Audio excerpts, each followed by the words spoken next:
everyone, my name is David Miller. I manage our business law for sellers department here at Amazon Sellers Lawyer.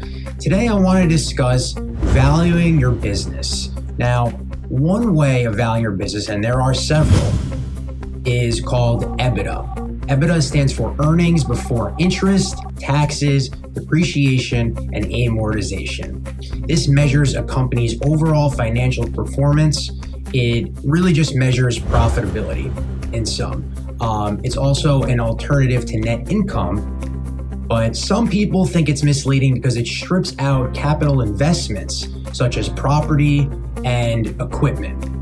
But a general rule of thumb is that about 4 to 6 times EBITDA is what most prospective buyers, how they calculate what your business is worth. Now, again, there are a variety of different ways to value it. EBITDA is one of them. You can choose to value your business higher than that, but I think it's important for all sellers to know how prospective buyers are viewing their business. If you want to speak with me or any member of my team, you can click our case submission button on our website.